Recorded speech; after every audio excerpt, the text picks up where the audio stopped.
dos direcciones.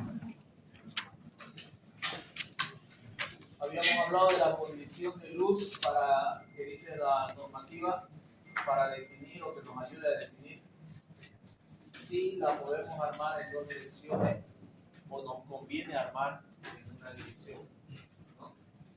Entonces ese es el planito que hay que elaborar también cuando toque el examen. Usted tiene que elaborar este planito, tiene que entregarlas. Y fíjense que lo mismo, ¿no? Las armaduras, el 50% del área que te sale de momento, digamos, en el momento principal, se lo coloca continuo en la parte de abajo de la losa y el otro 50% se le hace de doblez. ¿Ya? Lo mismo en la armadura secundaria, esta es la armadura secundaria.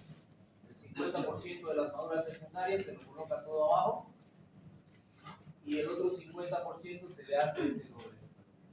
No importa si usted no tiene continuidad en la losa, por ejemplo acá no tiene continuidad en la losa. Entonces no importa, resulta de que se ha descubierto de que en estos sectores, si bien es cierto, académicamente nosotros consideramos que no existe momento negativo, pero cuando la estructura se encuentra en funcionamiento, se generan ciertos momentos negativos bien pequeñitos ahí de esponjamiento. Entonces se considera adecuado subir esta armadura. ¿Ok? No importa que no haya continuidad. Y si hay continuidad, con mayor razón. Ahí sí tenemos un momento negativo que tenemos que aportar con esta armadura, con esta otra, y el remanente o lo que falte, digamos, en todo caso, para alcanzar la armadura total negativa de diseño, se coloca aparte, como dice acá, 8 phi de 30. ¿Ok? Eso está claro, ¿no? En el examen hay que hacerlo así, y hay que escribirlo y anotar, digamos, ¿no? Esta armadura es el aporte al negativo, me falta tanto, entonces calculo y decido qué armadura voy a adicionar. Puede ser de 6, de 8, de 10, dependiendo del área que me falte, ¿ya? Y tratar obviamente de mantener el tema de los espaciamientos relativamente uniformes. Si acá dice phi de 16 cada 40 y acá otro phi de 16 cada 40, entendemos de que los fierros están a cada 20, ¿no? Eso no hay que perder de vista.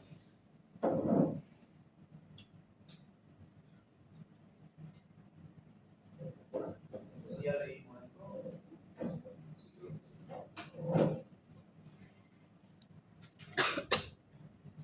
Disposición de las armaduras y detalles constructivos. La distribución de la armadura principal en una losa maciza en una dirección, según la norma ACI, sigue un enfoque basado en la necesidad de resistir momentos flectores, controlar las fisuras y garantizar la seguridad y estabilidad estructural. La armadura principal de una losa maciza se coloca en la cara inferior de la losa, donde se produce la tracción, y en la dirección de mayor momento flector. La distribución de la armadura se organiza de la siguiente manera. Armaduras de tramo. La mayor parte de la armadura principal se coloca en el centro. No necesariamente, digamos. La mayor parte se debería colocar donde el momento es máximo, obviamente, ¿no? Y no necesariamente va a estar en el centro, ¿no? Porque puedes tener una viga con cargas puntuales cerca del apoyo que te van a desplazar del centro al momento máximo, ¿se entiende, no? Entonces, quizás ahí eso se podría corregir un poquito, ¿no? Donde el momento flector es máximo y disminuye hacia los extremos donde el momento flector es menor. Repito una vez más, aunque sea que estemos hablando en losa, puede ocurrir de que en esta losa instalemos una carga aquí muerta, un equipo, un tomógrafo, algún equipo pesado, y esa carga puntual nos va a hacer desplazarnos un poquito del punto del momento máximo. ¿Ya? Debido a esto, la armadura se distribuye de tal manera que la mitad se extiende de apoyo a apoyo, mientras que la otra mitad, una vez que ya no es necesaria para absorber los momentos positivos, se levanta a 45 grados hacia la zona superior de los apoyos. Es decir, cuando no es necesaria la armadura, si nosotros estamos analizando una faja de losa y en esa faja de losa tenemos un diagrama de momento ya determinado. Entonces nosotros a este diagrama de momento podemos nosotros determinar qué cantidad de armadura, es decir, podemos hacer el escalonamiento en una o en dos diámetros o en tres diámetros, dependiendo del momento que tan pronunciado es. Entonces, si hacemos en dos diámetros,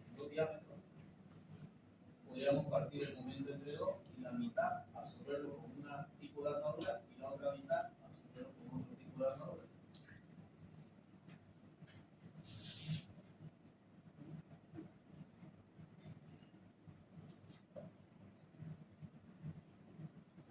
Algo así. Ese escalonamiento nos grafica de que en la viga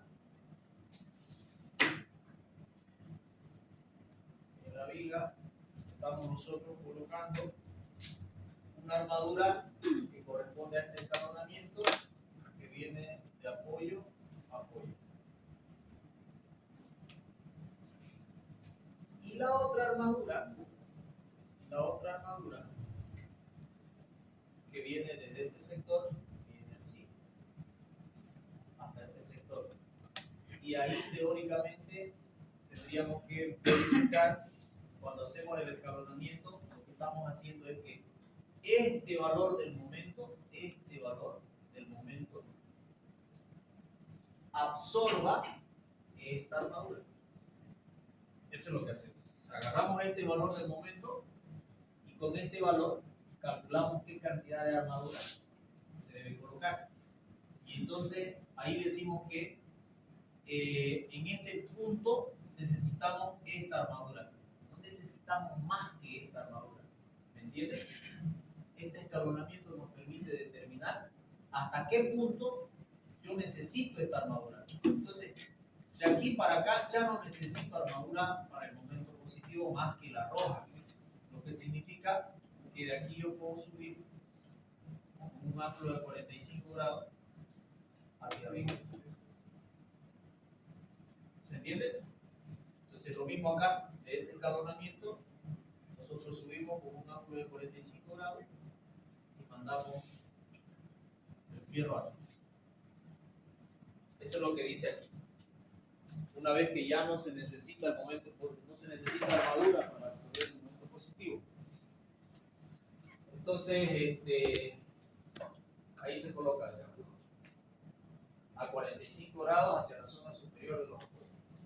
Esto permite que la armadura absorba los momentos negativos y prevenga fisuras en los apoyos externos, contribuyendo a la estabilidad de la losa continua, sobre todo de la losa continua. ¿Okay? Armaduras en los apoyos. En la zona cercana a los apoyos se necesita más armadura debido al mayor momento flector. Se utilizan barras de mayor densidad o diámetro. Si la armadura levantada de los tramos no es suficiente, se añade armadura suplementaria para cubrir las necesidades de los apoyos y los momentos flectores que están en esta área. Eso se refiere al momento negativo. Es decir, cuando tenemos un elemento así, entonces la cosa aquí cambia un poco con ese apoyo. La situación viene acá. Acá ya no hay esto. Desde este otro paño puede ser, si las cargas son similares, las distancias son iguales, la armadura puede ser una sola, puede continuar. Si no es así, entonces va a haber un empalme.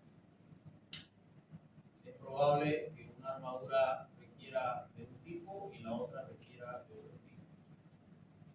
Entonces va a haber una longitud de empalme. Se la va a empalmar en función al diámetro de las armaduras y a lo que establece la norma de longitudes de empalme. Cuánto de longitud se va a dar de empalme ahí. ¿Ya? Pero, por otro lado, tenemos también el otro poco de armadura que sale de este otro tramo y que va a subir acá así. Entonces ahí nosotros tenemos de los dos tramos un aporte que contribuye a absorber la armadura, el momento negativo. Un aporte en la armadura que contribuye a absorber este momento negativo. Y ahí dice, si faltara, si aún así con esas dos, con el beneficio de esos dos aportes de las armaduras de tramo, no alcanza para absorber el momento negativo de ahí, entonces hay que aumentarle un poco más de armadura y esa armadura se la coloca obviamente arriba también y ahí se le pone. Y puede ser de 8, de 10, de 12, no sé, cada 20. Sin embargo, en estas otras, normalmente ustedes van a tener previsto, por ejemplo, acá, esta de acá, por ejemplo, puede ser phi de 10 a 40, por ejemplo, y tal vez esta otra sea también un phi de 10 cada 40. Ahí tienen ustedes phi de 10 cada 40, phi de 10 cada 40 y un phi de 8 cada 20. Está aumentando para la armadura negativa. ¿Okay?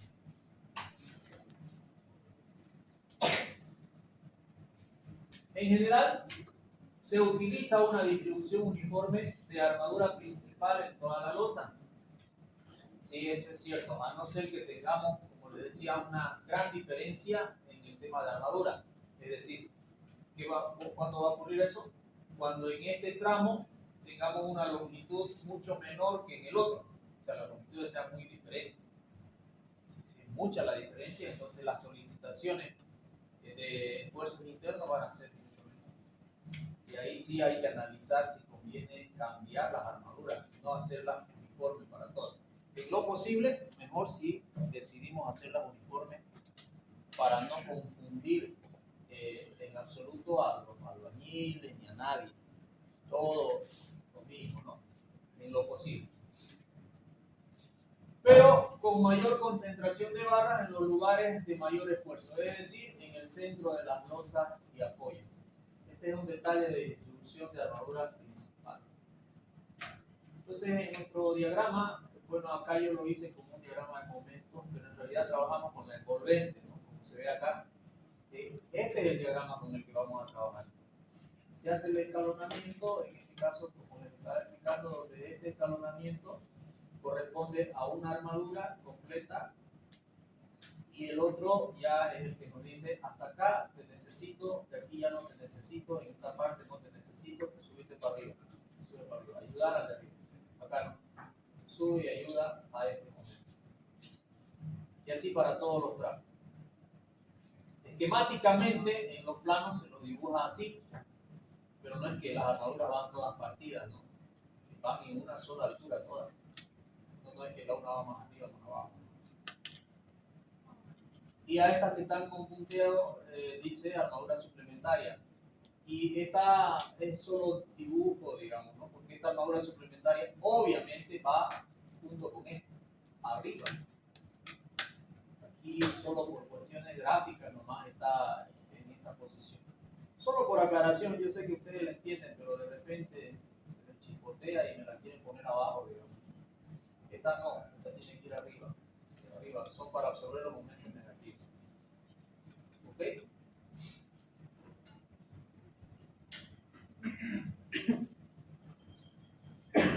La armadura levantada evita fisuración en los apoyos extremos.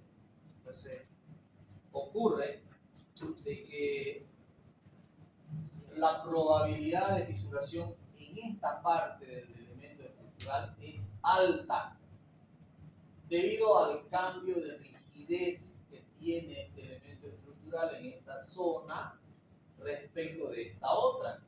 Entonces, si ustedes se fijan, esta tiene una mayor altura de hormigón y de pronto, de golpe, cambia a una menor altura y su rigidez ya es completamente diferente. Entonces, al sufrir ese tipo de cambio, lo que tiende a hacer el hormigón es a fisurarse acá. Y eso ocurre en todos los elementos estructurales y no estructurales, digamos, si se puede decir, por ejemplo, en las aceras. Ustedes han visto en las aceras cómo hacen el bordillo, el cordón de acera, ya sea con muro de ladrillo adobito o ya sea con hormigón mismo, y de ahí le hacen la acera. Si no lo reforzás con un fierrito así, se va a partir. Entonces, ¿qué les digo yo? Tienen la casa, tienen la acera y ahí tienen la calzada. Entonces, cuando hacen esta acerita, normalmente lo vacían en un espesor de 5 centímetros, depende del material que vayan a usar, ¿no? De 3 centímetros si va a ser con hormigón, de 5, 7, 8 si va a ser con ladrillo, lo que sea que le pongan. Pero la cosa es que acá viene un cordón. Entonces este cordón tiene una rigidez definida y que es mucho mayor a la rigidez que tiene el vaciado que decía ahí. Con toda seguridad que se va a rajar. Entonces hay dos opciones. Una, reforzarlo así como se hace el refuerzo en losa, con fierrito en la parte superior para que este fierro absorba la tracción que está sufriendo el hormigón en ese punto. Quiere abrir. Y el fierro lo que hace es postular, no dejar que se abra. Y la otra es hacerle una mueca, con una herramienta de albañilería, una mueca, donde vos le decís, abrite pero por acá. Una línea recta.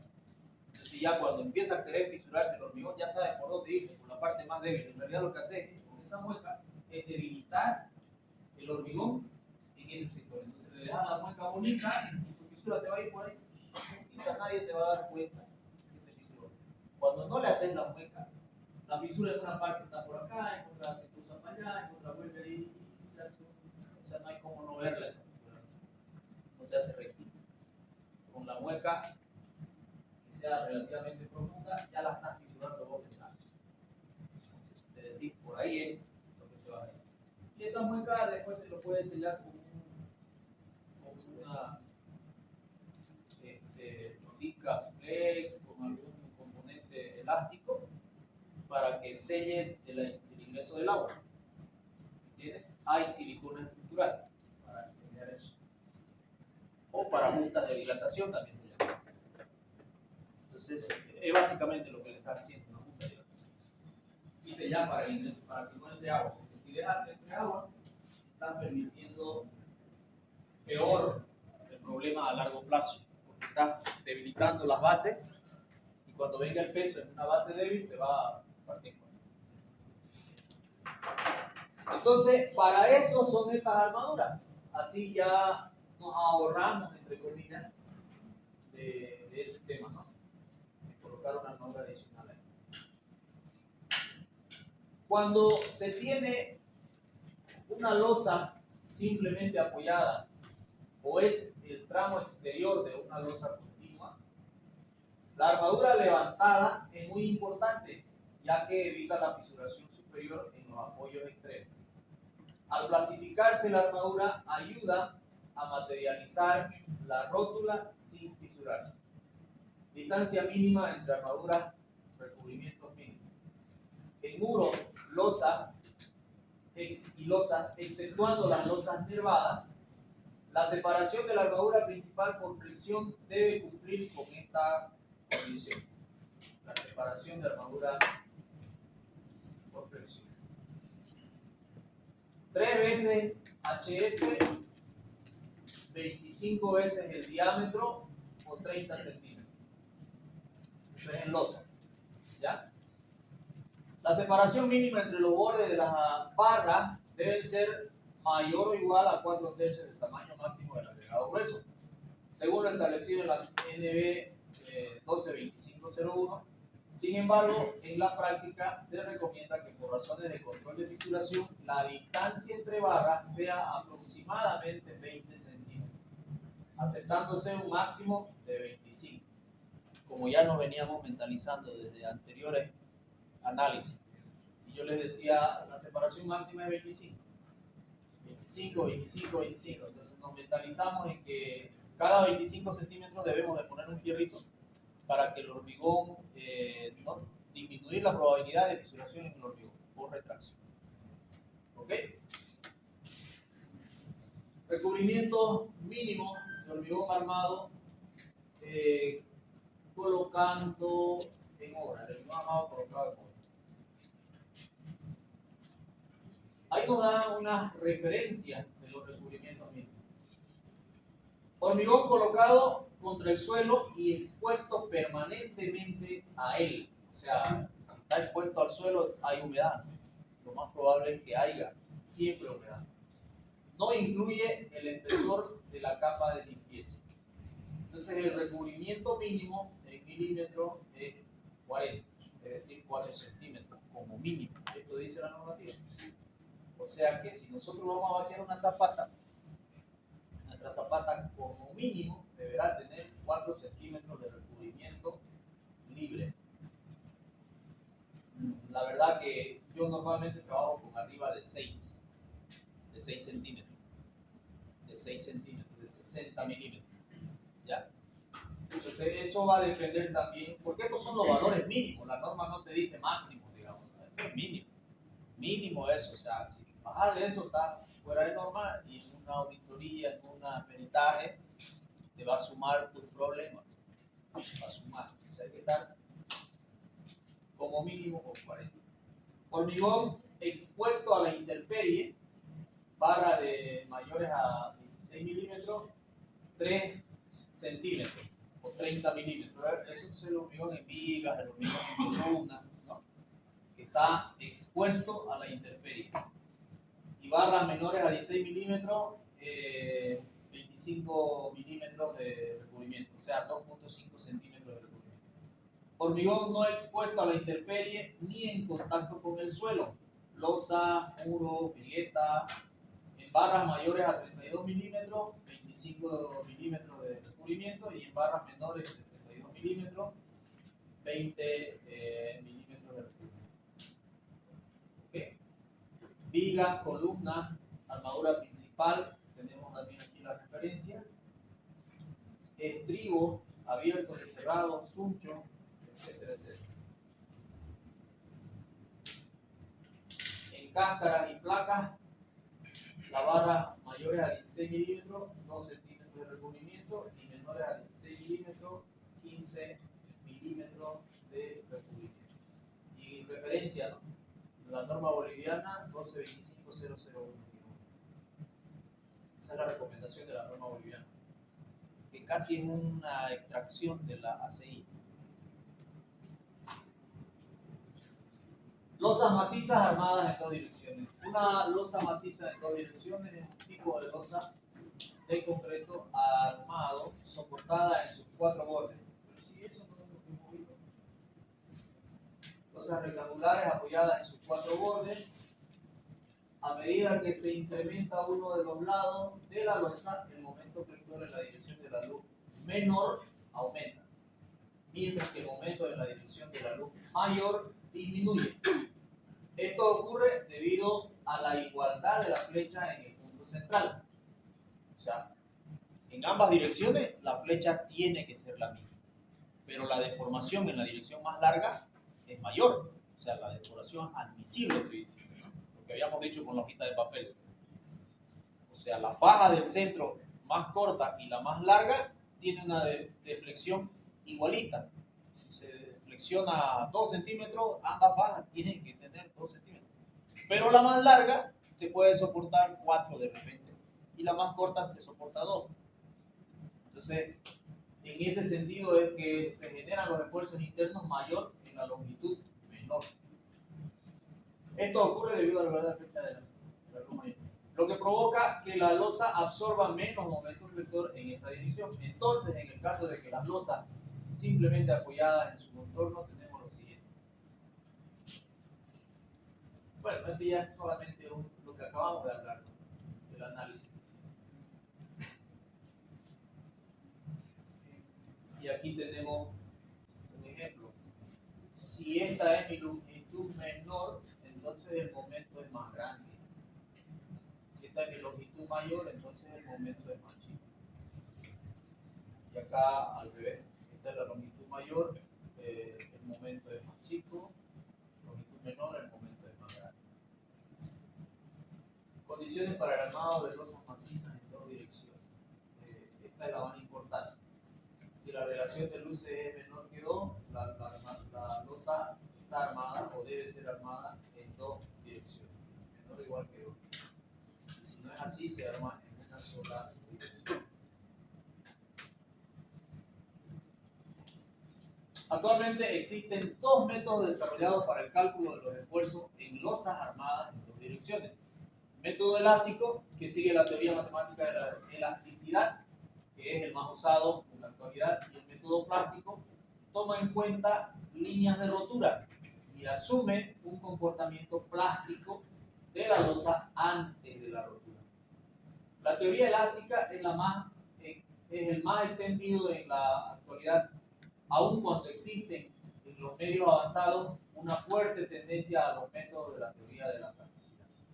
Recientemente, gracias al desarrollo del método matemático de soluciones numéricas de ecuaciones diferenciales por iteración, se han obtenido valores de las ecuaciones de Lagrange para suficientes casos, lo que ha hecho que este enfoque sea de gran utilidad práctica. Los métodos tradicionales de integración solo permitían obtener soluciones para casos aislados, como placas rectangulares simplemente apoyadas o empotradas, placas circulares, etc., sometidas a cargas uniformemente distribuidas y conectadas de manera simétrica, lo que limitaba su versatilidad en el cálculo práctico diario. Debido a las limitaciones mencionadas, se desarrollan métodos aproximados que simplificaron el planteamiento matemático, lo que permitió obtener soluciones más universales. Existen numerosas soluciones de este tipo, al punto de que casi cada país con el código de diseño tiene al menos una propia. Algunas de estas soluciones también consideran parcialmente el efecto de las deformaciones plásticas. En este texto, al abordar las losas armadas cruzadas, se hará referencia a las soluciones de Marcus, que es ampliamente utilizada. Hipótesis de la teoría elástica. El material que constituye la placa se comporta como homogéneo. Estas son las hipótesis. Vamos a suponer, son supuestos, ¿no? Las hipótesis son supuestos. Vamos a suponer que el material que constituye la placa se comporta como homogéneo, isótropo y elástico dentro de los límites de las cargas del servicio, siendo por lo tanto válida la ley de Hooke. La placa tiene espesor suficiente respecto a sus demás dimensiones como para ofrecer resistencia a fricción y no actuar como una membrana, porque ahí ya cambiaría la cosa. Pero a su vez no tiene espesor exagerado, de modo que para el cálculo de las deformaciones puede despreciarse el efecto de las tensiones tangenciales. La placa está limitada por dos caras paralelas y su plano medio.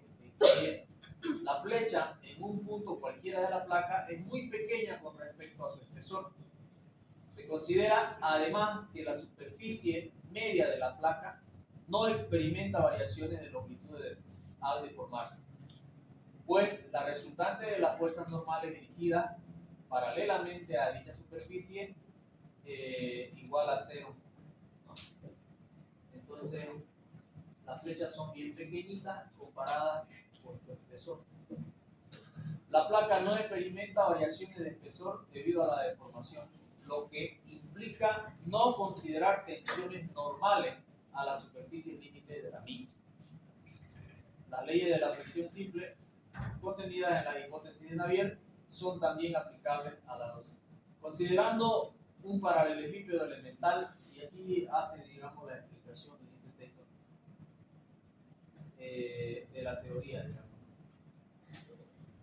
cómo trabaja una partícula, cómo son los esfuerzos en una partícula de la losa, de toda la losa. Un diferencial de X, un diferencial de Y. Analiza un diferencial de volumen de la losa y ve las tensiones, el comportamiento de las tensiones dentro de ese diferencial. Las tensiones tangenciales horizontales, verticales, y hace la explicación de cómo llega Marco a una formulación que después lo traslada a una tabla y que ahora se trabaja con la tabla directamente. Eso lo podemos analizar con capita para tenerlo ahí como información básicamente, porque esto no lo vamos a utilizar. Utilizamos directamente la tabla. Cómo se calculan los momentos en X y los momentos en Y. Pero se resume en el uso de la tabla.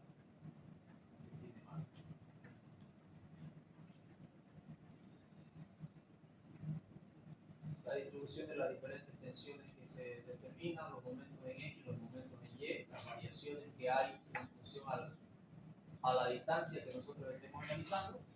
Nosotros analizamos la faja central y que es la más solicitada. No significa que toda la losa va a requerir esa armadura, porque como podemos ver acá, por ejemplo, en el centro el momento es más grande que un poco más a un lado. Si nosotros analizaríamos cada faja, tendríamos diferente armadura en toda la losa. Como analizamos la central, la más solicitada, le ponemos esa misma armadura a todo y ya garantizamos que todo va a aguantar. Pero sin embargo se aclara en la parte teórica de que los esfuerzos no son igualitos en toda la losa, hay variaciones. Y nosotros nos vamos a la parte de la seguridad.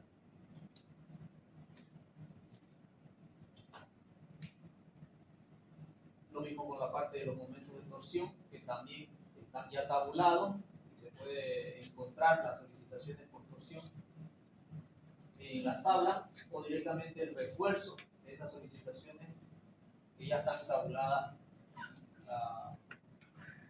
según Marcus. Al comparar los esfuerzos entre losas simplemente apoyadas y empotradas en todo su contorno, podemos observar lo siguiente. Las losas simplemente apoyadas permiten rotación libre, lo que genera momentos flectores nulos en los apoyos y solo momentos positivos en toda el área de la losa, si la carga es gravitacional. En cambio, las losas empotradas, al restringir la rotación, generan momentos negativos en los bordes. En las losas simplemente apoyadas, los momentos torsores son máximos y significativos en sus bordes, mientras que en las losas empotradas los momentos torsores en los bordes son nulos, alcanzando su valor máximo en los ejes de cuadrantes con la magnitud relativamente pequeña. Entonces, en resumen, los momentos torsores en una losa simplemente apoyada son grandes, son mayores. En una losa empotrada no existen momentos torsores. Entonces, se calcula en las tablas y se refuerza para absorber los momentos torsores en las losas que son solamente simples, en los apoyos simples, no tienen continuidad, que no tienen, es decir, acá y acá se refuerzan, pero acá no, porque aquí se supone que no hay, que se considera un empotramiento de losa, ¿no? De losa. Obtención de esfuerzo por el método aproximado de Marco. Utilizando tanto soluciones clásicas como métodos modernos de resolución numérica de ecuaciones diferenciales, se han elaborado tablas que proporcionan los esfuerzos para losas rectangulares, circulares y triangulares bajo cargas distribuidas uniformemente o triangulares. Estas tablas indican los momentos máximos en los tramos y los apoyos para diversas condiciones de sustentación, simplificando notablemente los cálculos al transformar la determinación de los esfuerzos en una área mecánica. Entre las tablas más conocidas se encuentran las de Marcum, Cerny. En este curso utilizaremos las tablas para calcular los refuerzos en las losas armadas en dos direcciones. Y en el apéndice se incluyen las tablas de Marcum para losas rectangulares con carga uniforme y diversos tipos de apoyo, desde articulado hasta empotrado. Este método es ampliamente utilizado. Se aplica en losas rectangulares sometidas a cargas uniformes. Se basa en los momentos máximos en X y en Y, que corresponden a un emparrillado de vigas equivalentes. Este emparrillado considera la losa como formada por dos haces de paja de ancho unitario separadas por secciones que dividen las pajas. Los momentos determinados inicialmente no consideran la acción de la unión entre las pajas, que generan momentos torsores. Para corregir esto, se utilizan coeficientes de reducción de momentos que aproximan la acción de dicha unión. Los momentos correspondientes al emparrillado equivalente se calculan suponiendo que las cargas Q y Y actúan sobre las pajas imaginarias paralelas a LX y a LY. Actúan respectivamente de la siguiente manera. Con esta hipótesis, el centro C de la paja central de cada haz se producen las flechas y momentos siguientes. Básicamente se plantea este esquema. Tenemos una paja en X y una paja en Y, que son las que se analizan. 1 metro de ancho por la altura de losa que se vaya a utilizar como primera iteración, como segunda, como tercera. En estas expresiones los coeficientes alfa sub x sub y, nx, ny dependen de las condiciones de apoyo de la paja y adoptan los valores indicados en la siguiente figura. Para determinar los valores que adquieren x y ρ, se recurre a la siguiente premisa.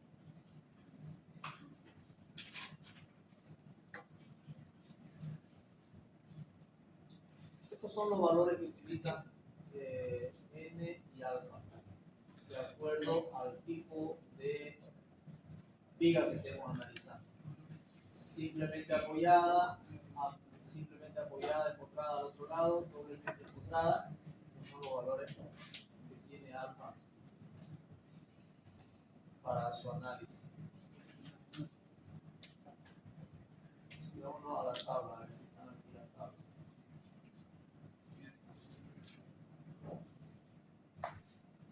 Los valores alfa, beta, x y ρ se hayan tabulado en función de la relación de las luces LY y LX para las 6 condiciones de apoyo consideradas en el procedimiento de Marcum representada en la siguiente figura. Entonces, estas son las condiciones de apoyo que propone Marcum. Cuando tenemos esta condición de apoyo, nos dice que la losa está simplemente apoyada en sus 4 bordes. Está simplemente apoyada en sus 4 bordes. Acá la losa está simplemente apoyada en estos 3 bordes y tiene un empotramiento. En este caso, digamos 2A, serían como este, la idealización de este. Supongamos que este es la losa de este esquema que les acabo de mostrar, es así, donde en este apoyo tiene tal vez una viga y obviamente en los extremos también una viga. Entonces acá el 2A se da en este paño, porque aquí está simplemente apoyada y aquí está empotrada con la otra losa. Entonces este es el paño 1 y este es el paño 2 de losa. Ambas situaciones corresponderían a este esquema, solamente que está del otro lado, digamos. Esta es la situación. ¿Okay? El 3A es cuando tenemos empotramiento en los lados largos y simplemente apoyado en los arriba y abajo, en los lados cortos, los dos lados cortos. El 3B, uno de los lados cortos está encontrado y los otros tres lados están libres, simplemente apoyados. El 4, dos lados encontrados y dos lados simplemente apoyados. Pero esos dos lados, el uno es largo, el otro